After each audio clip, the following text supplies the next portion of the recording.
Welcome to Horns Up. I'm Animesh. And I'm Peter. And tonight we're dialing up the death metal to 11 because we're talking to none other than the brainchild behind Polish death metal stalwarts Decapitated. Yes, here's the one and only Vogg. Hi Vogg, welcome to Horns Up. Hey, what's up, guys? Thanks for a nice introduction. I'm really looking for the interview. Thanks for interesting and inviting for that one. Yeah, so, one of the good things about having you on the podcast is I get to polish my Polish because I used to live there back 10 years ago. So, Siemanko. Oh, Siemanko. Wow, that's cool, man. But it's kind of great to have you on the podcast because, I've been listening to Decapitated since I got into extreme metal. So, really honored to have you. So the reason why we're talking to you is your first couple of demos that you all released, which was Cemeterial Gardens and Eye of Horus, which came together in 2000, right? This is now being released as First Damned. Yes. How does it feel looking back at the last 25 years? Well, it's great, and it's great on a few different levels. I mean, it just... amazing thing is about that we finally released those two demo tapes in the way we really want those two demo tapes being released. I mean, it's a great new layout, and it's released on a few physical items. It's released on the tape, it's released on a CD, and also on LP. And it's great feel to have it back because it was a long time ago. It was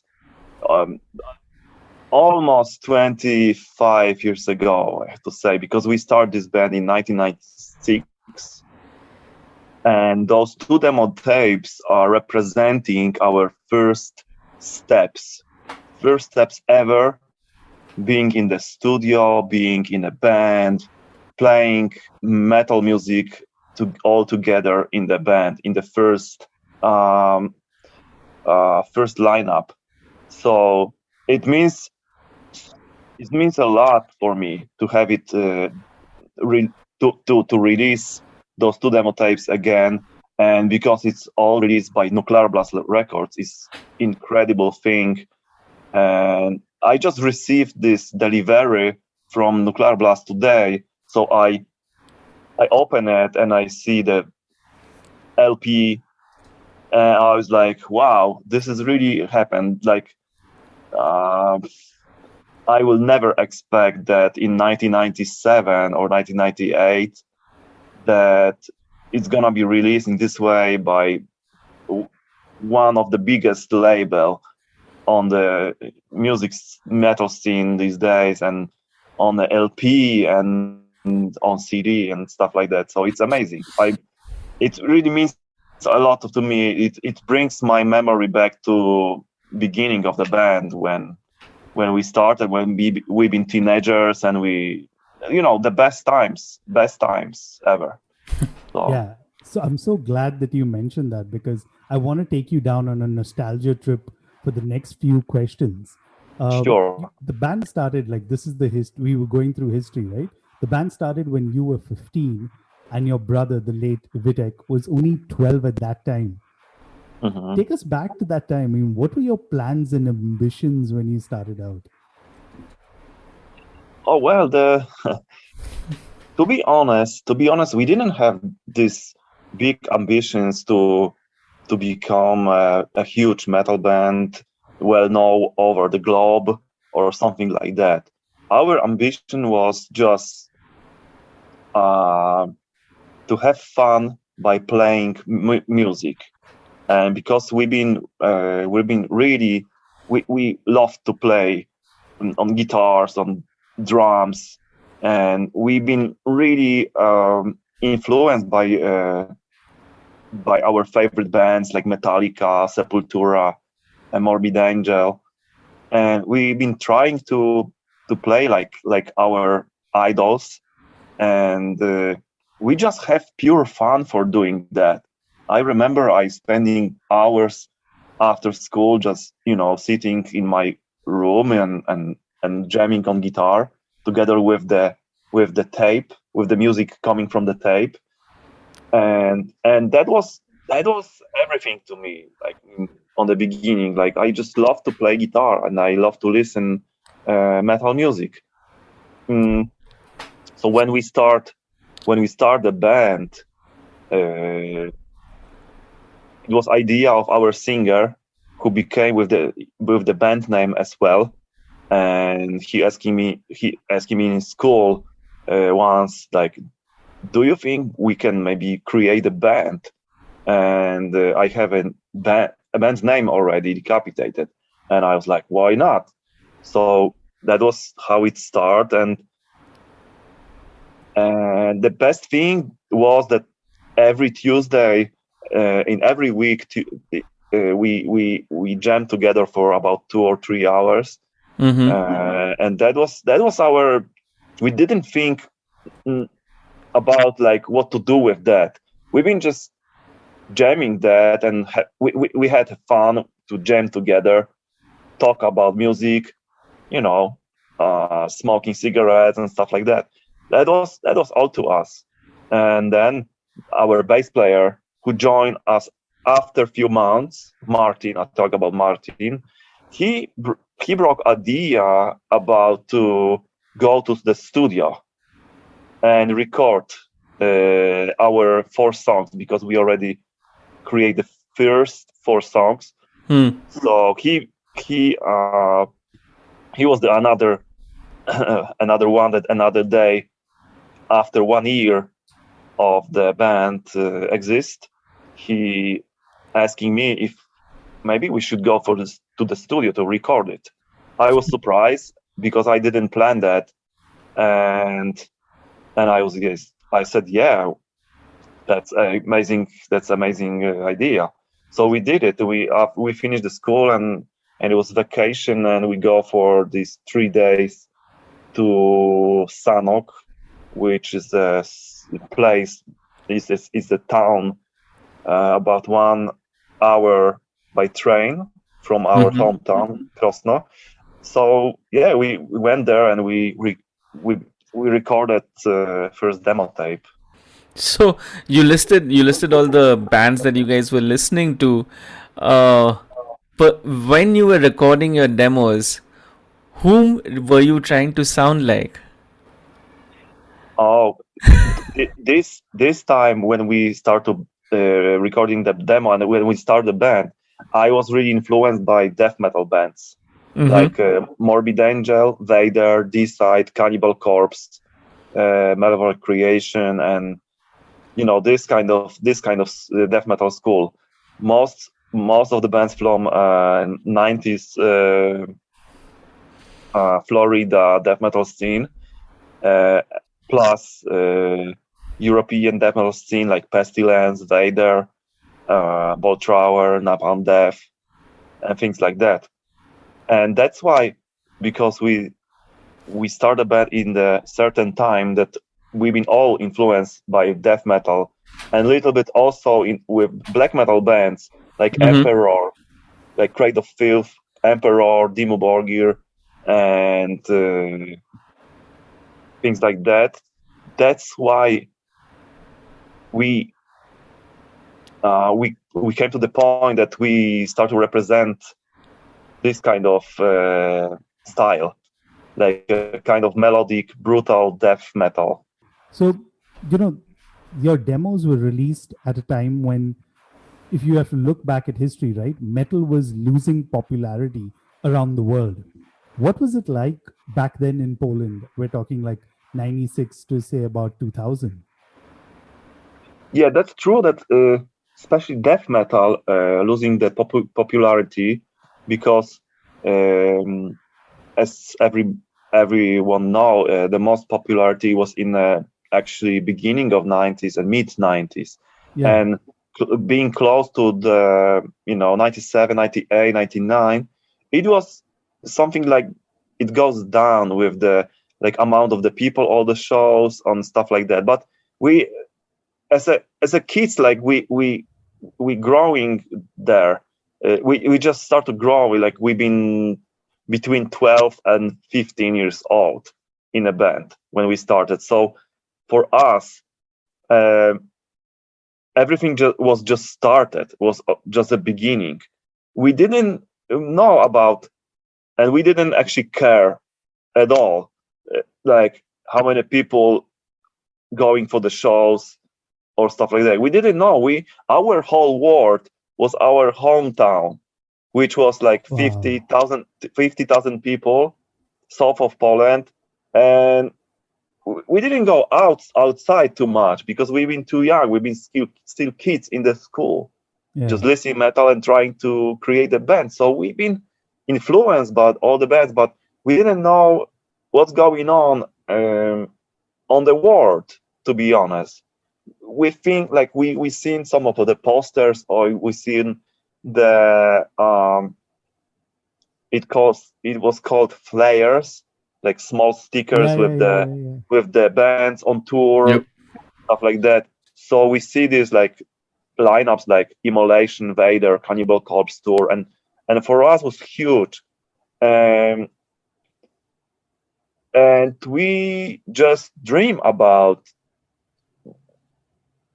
I mean, I wasn't even dream about to join this kind of level of like Immolation, Vader, Cannibal Corpse, but because for me it was like going for the moon or something. So we didn't care about that. It's metal going down or up. For us, metal was not the numbers of selling CDs or amount of the people. Well, metal music was just, it was a passion. It was pure music. That was important. We didn't really care for many years after we started the band. We didn't care about the people, if there would be people on show or not, wherever, you know. Anyways, people were on the show. Anyways, when we played with, after release the first album, it was like 2000 and 2002 with the second album Nihility. Then when we started touring with the bands like Vader, Crisium and stuff like that, that was still a lot of people coming to the show. So, but I know the like selling in death metal went down for sure. Like all the bands like Carcass or Napalm Death and stuff like that. Right now, when I, for example, read the books about those times and stuff like that, I know that death metal was going down really so much. But you know, for us, the most important thing these days was just listen music and enjoy it. You know, so we didn't think about music business, about selling CDs, stuff like that. That was And something like we never cared too much, which was also a mistake, but that's another story. True.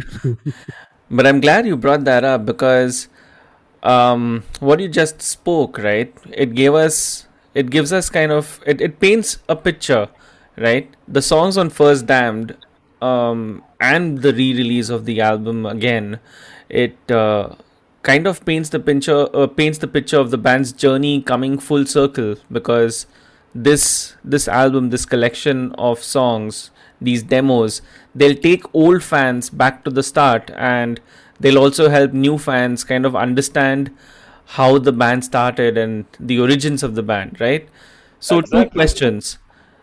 two questions. First, why choose to re-release First Damned again? I mean, why is this the best time to do it? Why not say maybe 10 years down the line or 5 years down the line? Yeah. I And mean, mhm. and secondly, given the nostalgia that surrounds this kind of a release, would you say that your reality or the band's reality, do you think they've met your expectations, or from what you guys wanted in the first place?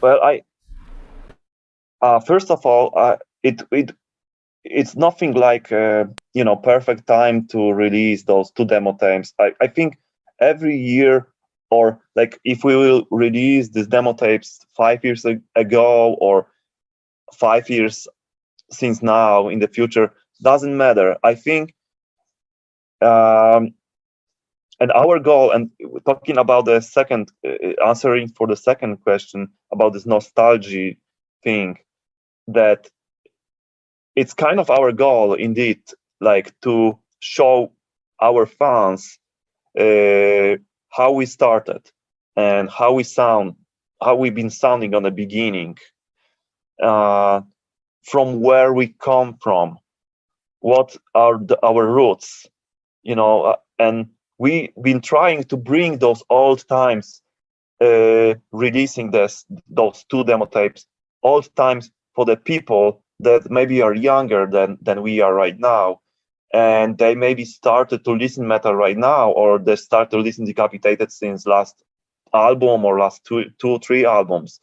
So they don't really have imagined like how the situation looks back in the days, like 20, 25 years ago, which everything will look completely different, because no internet, no Spotify, no record labels was there, but working in the different circumstances and stuff like that. And for me, it's very big nostalgia. It is nostalgia for the people, for the metal fans that are the same age as me right now. So they will dig it when they will buy and open the layout of First Damned and listen.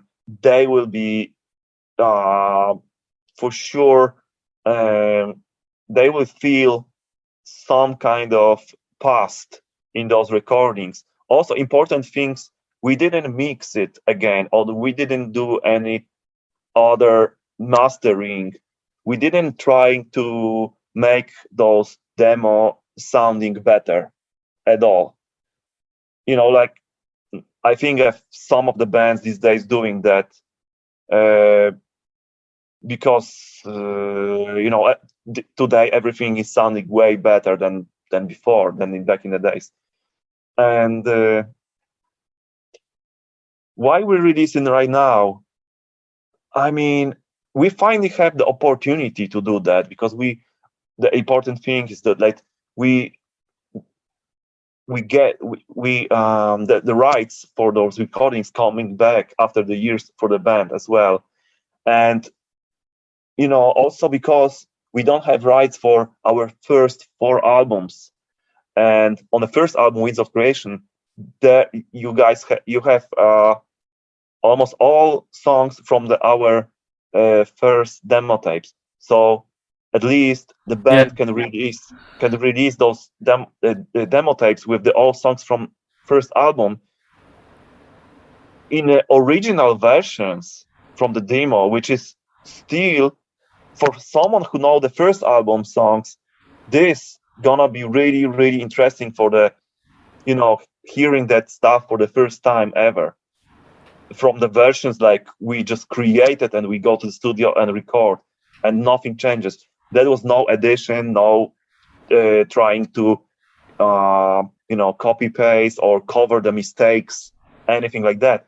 It is pure Decapitated from the first lineup from the 97, 98.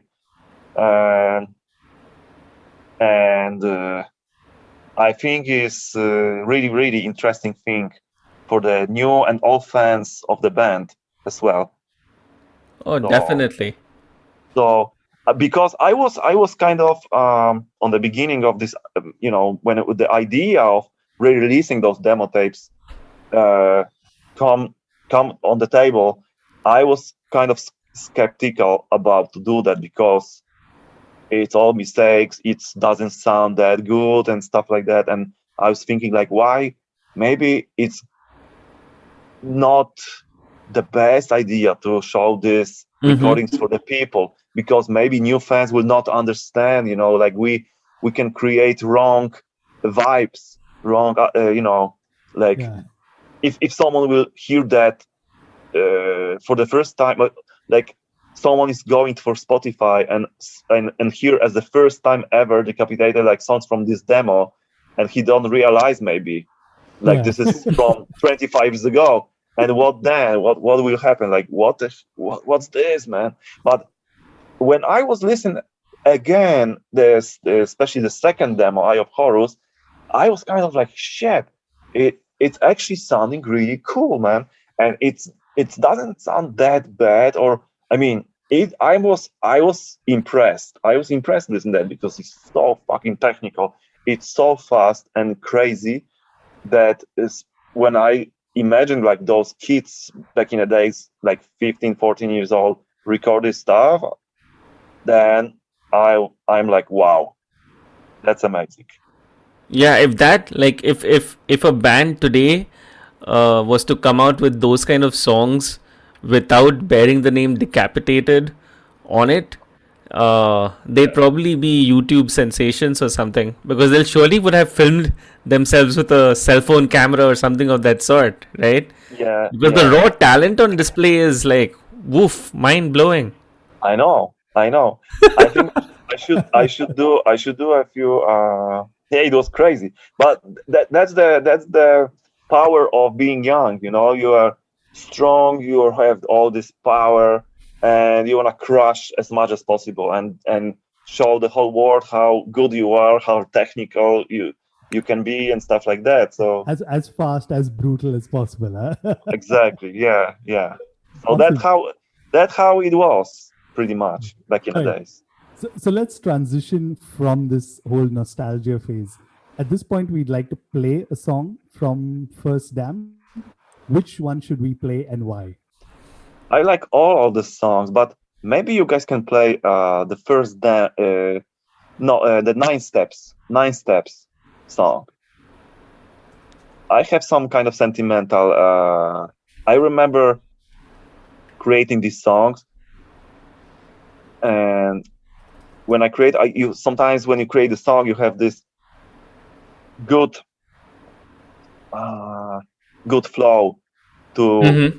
when the and next another riff is it's going from another and it keeps going with the next and next melody and riffs and everything fits together. So that was like that with that song. I remember I was a little bit inspired of the Emperor and Vader when I create the song. That's why it's very melodic. And yeah, I just love this song. So if you wanna show one of this song from First Dam, go for Nine Steps. Alrighty, here it is. Here's 9 steps.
All right. So to kind of fast forward a bit, uh, your first album, Winds of Creation, was produced by, and I'm not going to butcher his names. I'm just going to say Piotr from the Polish band and legends Vader.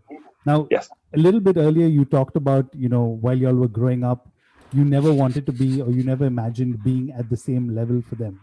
Now, here's a nostalgia trip for me. In 2009, I saw you performing with Vader, and this was a gig in Wrocław where you were performing alongside Marduk.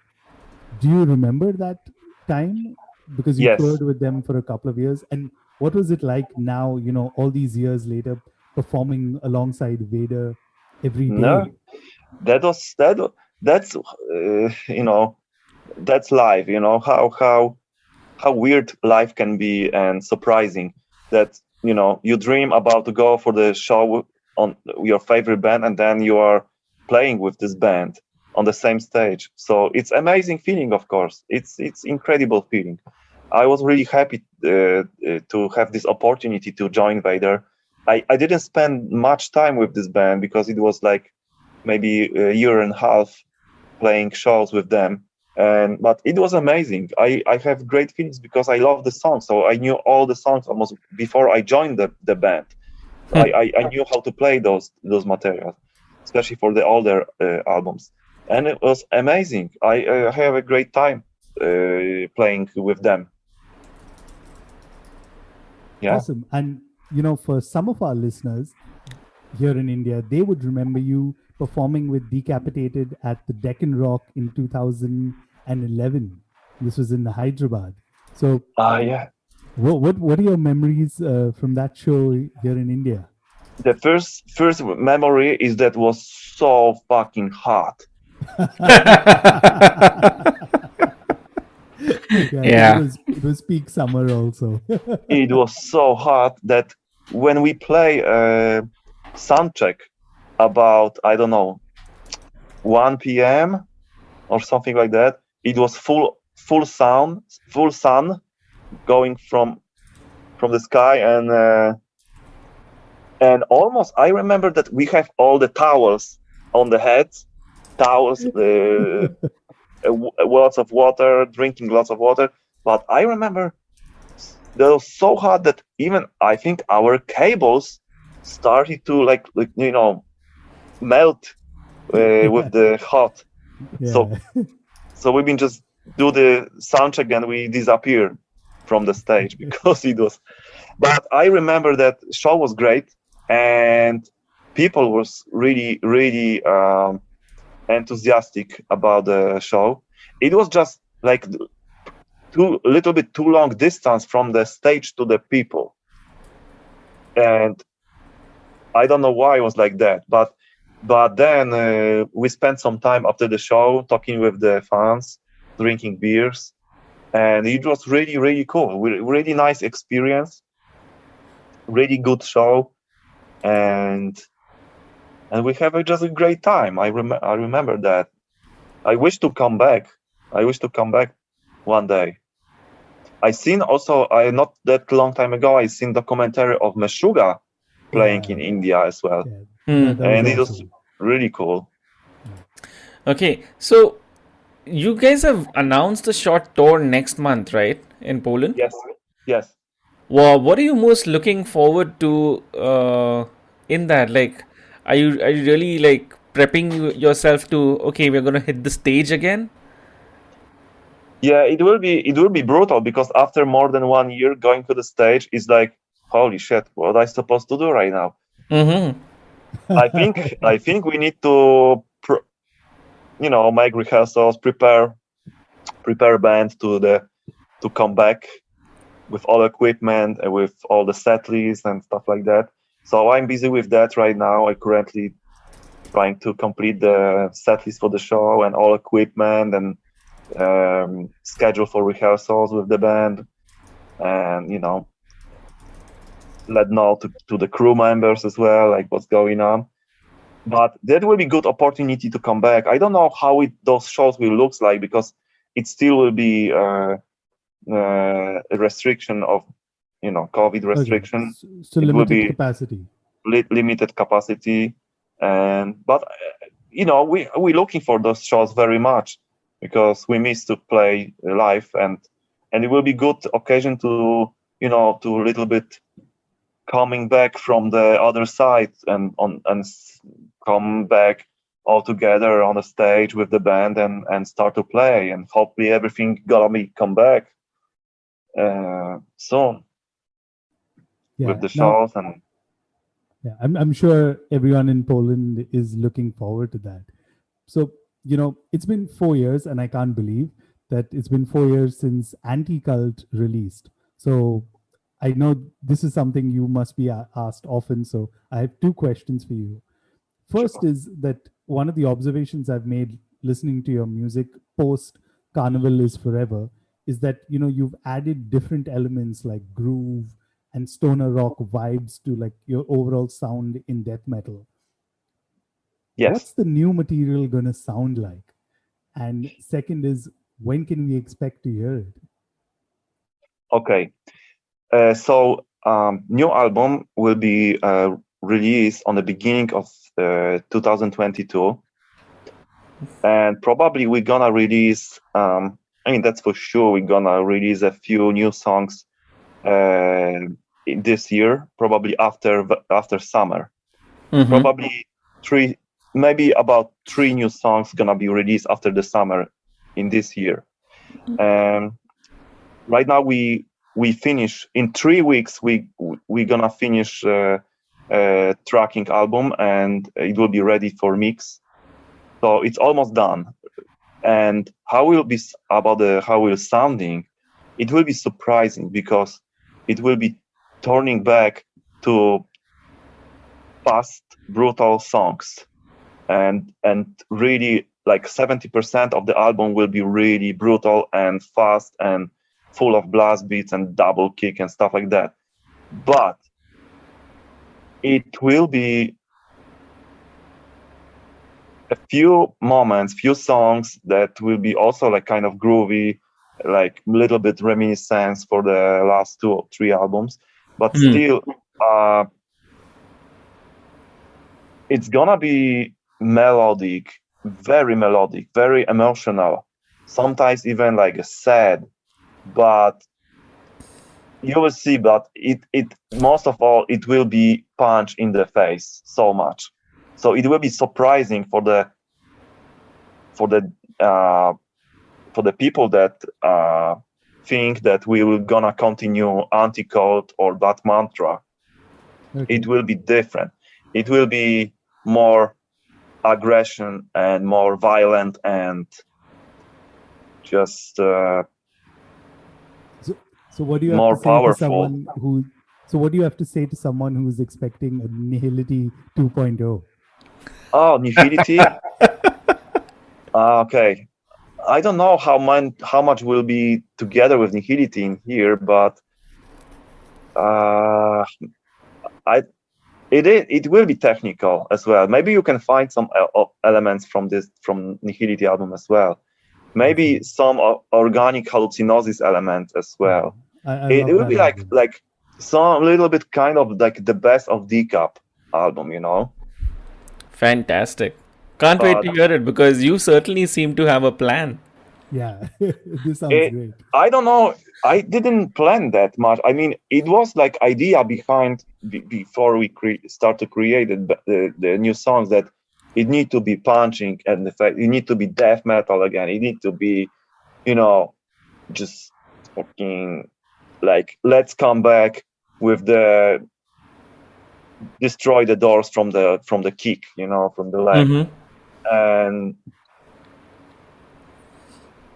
it will be really, really death metal album. So with a few moments, of course, like kind of sentimental, melodic, stuff like that, but full of emotions. Everything is there. All last 4 years are there. That's fantastic. Fantastic. Okay, so Vogg, final question to you. What's left for Decapitated to do? Oh my God. What's your ambition for the band now? Grammy. Grammy Award. Wait, hang on. Polish Grammy or No, Or actual American Grammy. no Polish Grammy. We've been already nominated for Polish Grammy. But no, Grammy worldwide. Hell yeah, let's do that. Awesome. Holy fucking awesome. I can't watch wait out. to hear. Yeah, I can't wait to hear some Grammy presenters somewhere going and the best best band is Decapitated. Yeah, it's gonna happen. It's gonna happen. Mark my words. All I have to say is, let's hope Body Count doesn't release another album. Yeah, that's true. Hopefully, crossing fingers. They can wait. Yeah, they just won. Yeah. On that note, Vogg, thank you so much for sparing some time and chatting with us. Hope you enjoyed talking to a couple of boys from Bombay, India. Oh, it was my pleasure, guys. Thank you very much for interview, for great questions, for everything, and I really hope to. I disappear. I really hope to come back to India. I hope also because I hear a lot of bad news coming from your country, and I hope the situation will be better, and Thanks so much. people will in your country can survive all these crazy times which we have right now. Yeah, and on that note, I'm gonna practice my second Polish word, which I remember well, which is nazdravia. Na zdrowie. Na zdrowie, guys. Yeah. Thank you very much. We certainly enjoyed this chat. Did you, dear listener, enjoy this chat? Let us know. We're at hornsupod.com and on Twitter at hornsupod. As always, I'm at Asmawani on Twitter. And I'm at Trend Crusher. And this was Horns Up. Horns up, guys.